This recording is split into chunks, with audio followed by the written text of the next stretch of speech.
Astro amigos. Welcome back to Astrology with Ninad.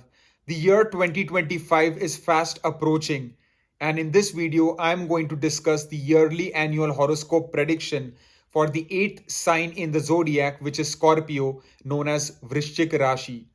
2025 adds up to the number 9, which is ruled by none other than the planet Mars, which controls your ascendant, is the lord of your sign itself. So, very important year for you. I'm going to cover several major life areas such as career, health, finance, education, travel, and much more. But before I get into the prediction part, I want to take a few minutes to analyze the placement and transit of the four major planets, namely Jupiter, Saturn, Rahu, and Ketu. Why these? Because they tend to transit in particular houses and signs for long periods of time as compared to other planets like Sun, Moon, Mars, Mercury, Venus. So naturally, they exert a lot more influence. So, starting with Saturn, it will be in your fourth house in its own sign of Aquarius till March 28. On March 29, it will transit to the next sign of Pisces in your fifth house and will stay there for the rest of the year. Speaking of Rahu, the north node of the moon will be transiting in your fifth house in the sign of Pisces till May 17. On May 18, it will transit to your fourth house in the sign of Aquarius, where it will stay for the rest of the year. Similarly, its counterpart Ketu, the south node of the moon, will be present in your 11th house in the sign of Virgo till May 17, after which it will start transiting in your 10th house in the sign of Leo for the remainder of the year. Finally, Jupiter, Dev Guru Brihaspati, will be at the start of the year in your 7th house in the sign of Taurus. But it will leave Taurus and transit to your 8th bhava on May 14 in the sign of Gemini. Once again, it will transit to your 9th house in its exaltation sign of Cancer on October 18. Finally, once again, it will move back to the 8th house in the sign of Gemini on December 5th. So these are the key placement of all the four planets. Now let's start with the areas of life, starting with career. In terms of job and profession area, the first 3 months are looking to be tough. But from April onwards, there will be a major relief, a lot of respite that you will feel in your job, in your profession, in your daily work routine. Saturn's malefic impact on your career house will not be there. That will be a big blessing and will be a game changer for you. Things will start to take a much more positive turn. There can be good changes such as gain of a new job that you desire. It can be getting an internal job transfer to a different department, maybe getting a job transfer to a different location, promotion related matters going through finally. It can be getting assigned to a new project, to a new team with a much better supervisor or manager. You can start to achieve much better work-life balance, which will make you, which will give you more life satisfaction, which will give you more happiness. And naturally, that will enable you to work smarter, to work harder, and to rise in your professional life. Ketu's transit in the 10th house from May onwards can give you a sense of detachment, a feeling of that, but it is nothing bad as such. It is a Upchaya Bhava, so Ketu will still do fine. Just, stay motivated, create actionable goals and targets for yourself related to your job and work towards that so that you can remain motivated. But overall, the career area is looking to improve as the year moves forward. If I talk about business, then overall the business area is looking fine. The first 3 months are looking more powerful for your business area. But even from April onwards, Saturn's aspect will be on your, business house, but it won't be bad. It can help you to kind of create a game plan for your sustainable long-term future business activities. whether it is new business plan implementation programs. It can be new SWOT analysis. It can be how to gain an upper edge over your competitors. It can be trying to seek out new business deals, potential collaboration, business partnerships. All that will be on your mind. Just take it easy. Saturn is a very slow moving planet, so step by step, if you go, you will be fine. If I talk about finance, overall, the financial area is looking to be good throughout the year, especially you can say in the first half of the year, your inflow of money is looking to be strong. And in the second half of the year, your wealth accumulation, bank balance, and savings are looking to be stronger. So try to focus on your investments. Try to adjust your portfolio, your distribution, whatever it might be, wisely, so that you can generate good returns in the long run. You can feel more financially stable and eventually achieve good financial independence. Overall, the financial area is looking to be good for the most part. Jupiter's impact on your 11th and then the second on its own sign of Sagittarius can ensure good money flow throughout the year. If I talk about, sorry, I forgot to mention, Rahu's transit in your fifth in the first 5 months is there, so you need to be careful with risky speculative investments. Avoid high risk speculative investments like cryptocurrency, penny stocks, or you could face sudden losses. So be very careful with high risk financial investments. If I talk about health area, the first 3 months are a bit sensitive for your health, so definitely take care. Do not neglect any health issues if something was to bother you, especially of the acute nature.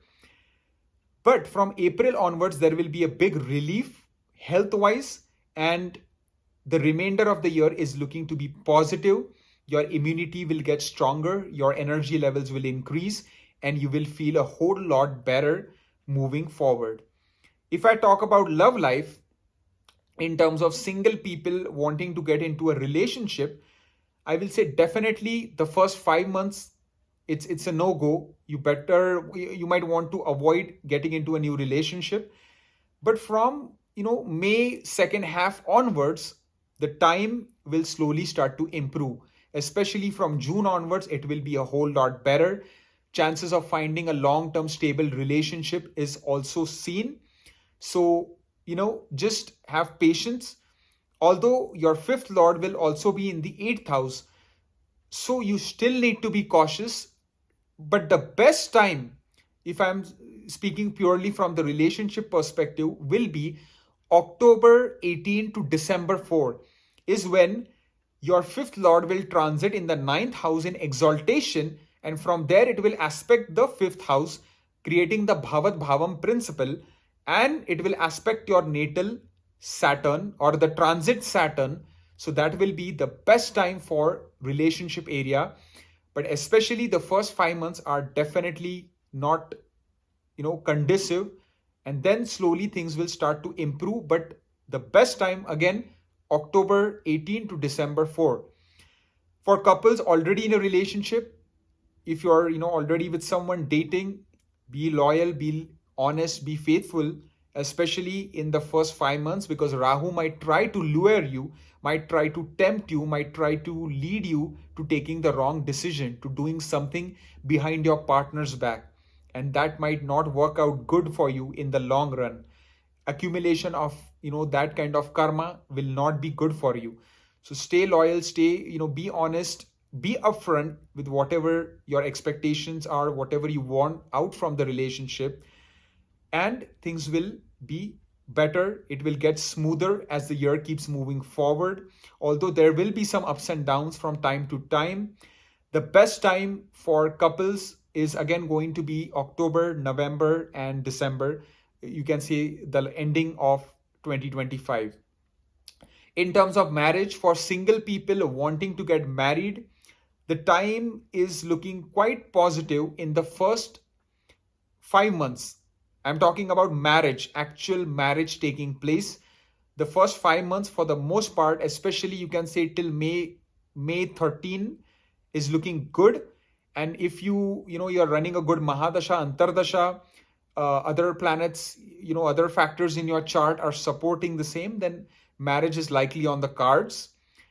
And those couple already married, those people already married to their spouse, the first 4 or 5 months are looking quite good. The love, romance, bonding will only increase in your married life. After May, June onwards, there can be some slight ups and downs, some kind of, you can say, lack of, or some sense of detachment you can feel. But try to push that aside. Try to maybe go out on some nice outings with your spouse, spend some quality time, maybe go for some, long distance vacations or something along those lines. And it can do wonders for your relationship and marriage. If I talk about education in terms of primary education for those students pursuing bachelor's high school, the first 3 months are looking phenomenal. You will make very good progress. April is also looking fine. But May onwards, till the rest of the year, is going to be a bit of a time where it's not bad, but it can be like it can be filled with distractions, temptations. So if you are able to, if you're really focused, then you can do great. But if you are not, then it can be problematic. If I talk about, the higher education area for those students pursuing master's PhD program, the time is looking mostly positive throughout the year, and especially the last 3 months of 2025 is looking to be exceptional, and you can make really good academic progress during those months. If I talk about children, for those people who have children, overall, your relationship with them in the first 5 months, could be filled with a lot of misunderstandings, problems, issues. But from, you can say June onwards, the second half of the year is looking very promising to re-establish the, issues and kind of the bond between you and your children, resolve those differences, and, gain that mutual trust, understanding, respect with one another, and be on the same page moving forward. Finally, travel. In terms of short distance travel journey, the time is going to be mostly positive throughout the year. So I do not foresee any major concerns there. As long as long distance travel journey vacation goes, the time is also looking good for the most part. But October 18 to December 4 will be the best time for you to go on any major long distance important journey, travel, vacation, work related, business related, whatever it might be, education wise. Those 3 months, or October 18 to December 4 is the best time for the same. So overall, looking at the big picture, it is, it is a mixed bag result. Certain transits, certain moments are positive, certain moments of especially Rahu, you have to be a bit more careful. You need to use good judgment. But if you act like Saturn, if you are going to be taking decisions slowly, steadily, thinking things through, talking with your elders for guidance, with your trusted people, then it can be a very good year for you because you will make the right decisions. And it can be a very important year for you because Mars is ruling this year. It is your ascendant lord. It is your Lagnesh. So with its power on your side, with your hard work, effort, dedication, commitment, action, motivation, passion, you can achieve a lot of things that you desire. So I hope you have a fantastic and wonderful New Year 2025, and I wish you all the very best.